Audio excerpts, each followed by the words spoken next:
nous sommes donc au musée de l'Ocre à Saint-Georges-sur-l'Après, qui est un petit village en fait en plein milieu de la France. Et donc nous sommes ici dans un écomusée. Alors en fait un écomusée, c'est d'abord donc un musée qui va parler de l'histoire en fait de Saint-Georges-sur-l'Après. Et puis aussi, ça va être, par exemple, les habitants du village et aux alentours qui vont venir en fait déposer toutes sortes d'objets d'un petit peu de la vie locale entre le 19e siècle et puis le 20e siècle. La visite donc commence ici où on parle de l'histoire de l'ocre. Donc l'ocre en fait c'est un pigment naturel qui vient donc d'une mine. Et c'est tellement naturel et pur que ça se vend très cher. Alors en fait ici vous avez l'ocre au fil du temps. Donc on se servait donc de l'ocre ici pour peindre notamment dans les grottes de Lascaux. Voilà. Ensuite ici on se servait de l'ocre aussi plus pour un petit peu conserver le corps. Voilà. Donc les hommes en fait sont recouverts avec de l'ocre rouge et celui des femmes qui sont recouverts avec de l'ocre jaune. Voilà. Ensuite donc on passe au Moyen-Âge et au Moyen-Âge en fait on utilisait l'ocre pour peindre une fresque. Une fresque en fait c'est quelque chose qui est peint sur un mur très grand, un mur humide et une fois que le mur sèche, le pigment aussi et puis après ça ne bouge plus. Et puis ensuite, donc, on passe à aujourd'hui où en fait, ce sont des femmes de tribus d'Afrique et d'Océanie qui se servent de l'ocre pour produits pour la peau.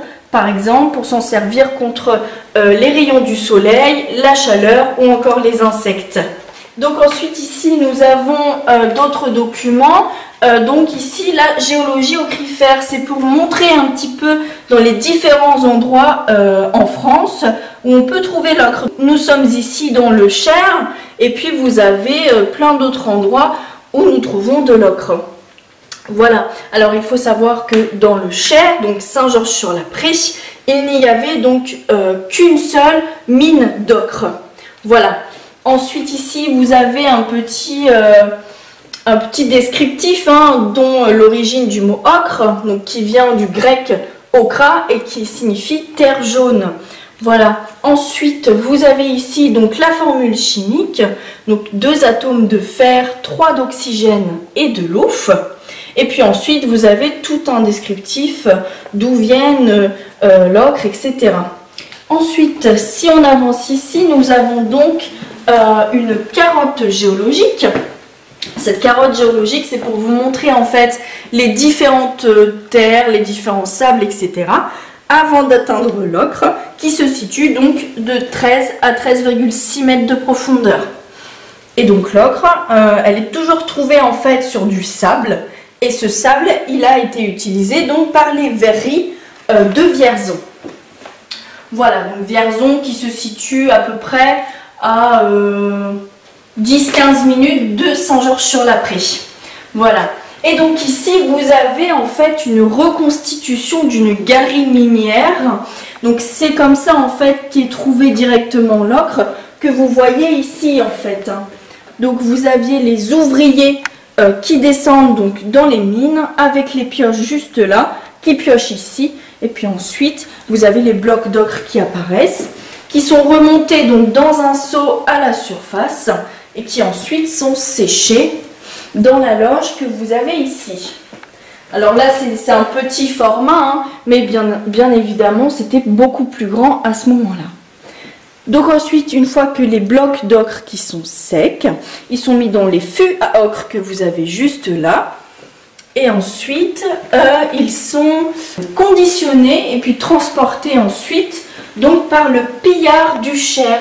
C'est donc le nom qu'on a donné au bateau à fond plat qui partait du port de Rozay, qui est à, allez, on va dire 5 minutes de Saint-Georges-sur-l'Après, qui ensuite s'écoulait donc sur le Cher. Le Cher, c'est le fleuve en fait qui traverse le Berry, donc Saint-Georges-sur-l'Après, Vierzon, etc. Et puis donc ensuite, sur la carte de France, juste là, vous avez en fait le chemin que faisaient toutes les cargaisons d'ocre. Donc en fait, ici, on part de Saint-Georges-sur-l'Après. Donc Tours, Nantes, toujours sur le Pillard du Cher. Une fois que le Pillard du Cher arrive à Nantes, les Fuocres sont chargés dans de plus gros bateaux pour pouvoir traverser la mer, donc pour aller aux Pays-Bas, Bordeaux ou encore Marseille. Voilà. Et ensuite, là, Orléans et Paris, donc les cargaisons sont dirigées vers la route. Hein. Voilà. Et puis ensuite, ici, vous avez un petit peu les différentes utilisations de l'ocre. Hein. Là, par exemple, vous avez ce qu'on appelle donc une fresque, qui, elle, en fait, a été peinte avec l'ocre de Saint-Georges, qui est naturellement jaune.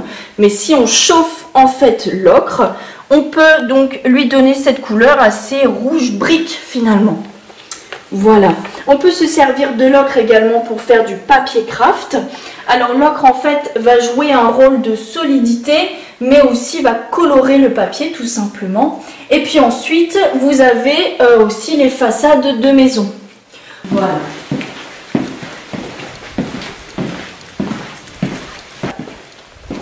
Donc nous voici ici dans une reconstitution d'une échoppe de marchand de couleurs du 19e siècle.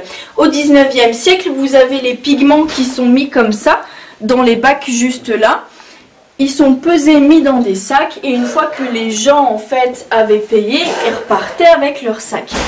Voilà. Donc tous les pigments qui sont ici sont naturels. Vous avez des pigments qui proviennent de terre, vous en avez qui proviennent de minéraux ou encore de plantes. Donc nous ici on les propose à la vente. Donc vous avez vraiment plusieurs couleurs assez impressionnantes les unes que les autres. Et puis tous ces pigments là, on peut les utiliser en fait de plusieurs façons différentes. Voilà. Donc la façon la plus simple, c'est ce qu'on appelle donc peindre à l'aquarelle.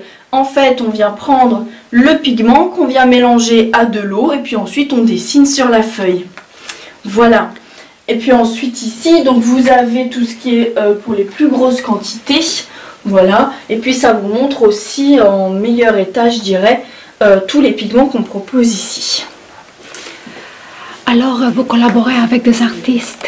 Donc on collabore avec plein d'artistes ici, on va aller voir donc la galerie d'art et puis on va parler de tout ça.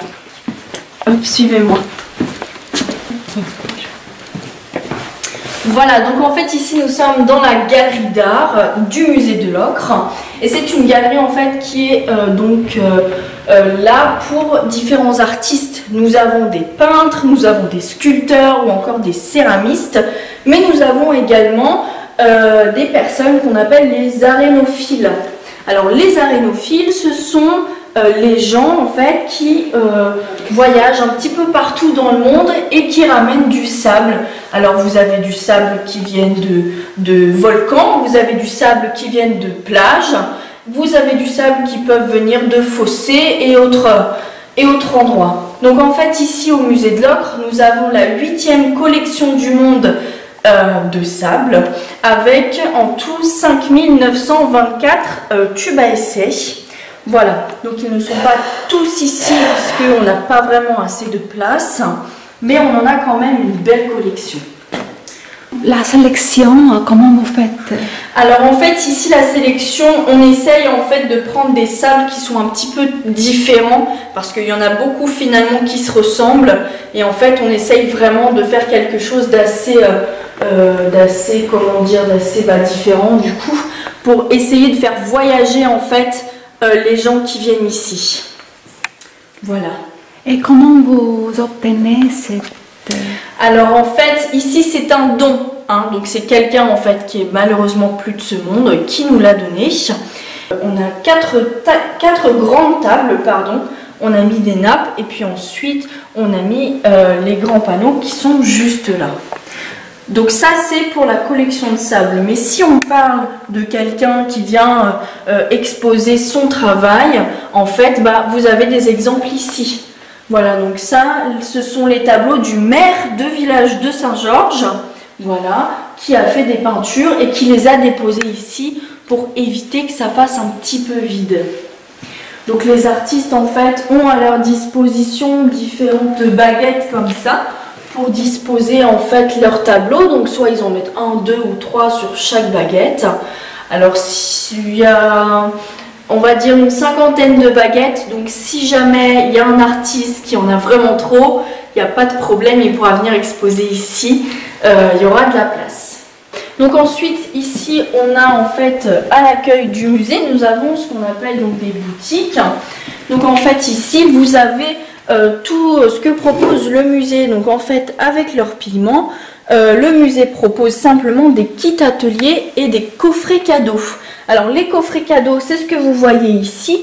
Voilà, alors les coffrets cadeaux, ça peut faire plaisir pour un anniversaire, pour Noël ou encore simplement sans occasion, juste pour faire plaisir. Et puis ensuite, ici on a donc les kits ateliers. Les kits ateliers, c'est ce que vous voyez donc avec le dessin et puis les pigments. Voilà. On propose aussi également donc des pinceaux et puis de la peinture. Donc que vous avez juste là, voilà. Alors ils sont à des prix assez raisonnables. Et puis ensuite vous avez ici donc la librairie. Alors la librairie en fait, vous avez plusieurs livres qui parlent donc bien évidemment d'art. Voilà, et puis vous avez en fait ce livre-là qui est assez particulier, puisqu'en fait c'est le livre qui retrace un petit peu vraiment toute l'histoire en détail du musée de Saint-Georges. Alors il faut savoir aussi que le musée de Saint-Georges, il a été créé donc en 1992 et il a été ouvert au public donc en 1994. Voilà, donc c'est monsieur Claude de Béda, qui n'est plus de ce monde malheureusement, avec sa femme, qui ont donc créé cette association, le musée de l'Ocre de Saint-Georges-sur-la-Prée. Voilà. Et vous êtes ouvert? Alors nous sommes ouverts donc du lundi au vendredi de 14 h à 18 h. Voilà, mais à partir du mois d'avril, nous sommes ouverts donc du mercredi au dimanche de 14 h à 18 h. Et dans les périodes estivales, donc juin, juillet et août, nous sommes ouverts donc du mercredi au dimanche de 15 h à 19 h. Je vous remercie de m'avoir écouté, j'espère que ça vous a plu et que j'ai réussi à vous faire voyager. Et puis n'hésitez pas à venir au musée de l'Ocre, vous serez les bienvenus. Voilà.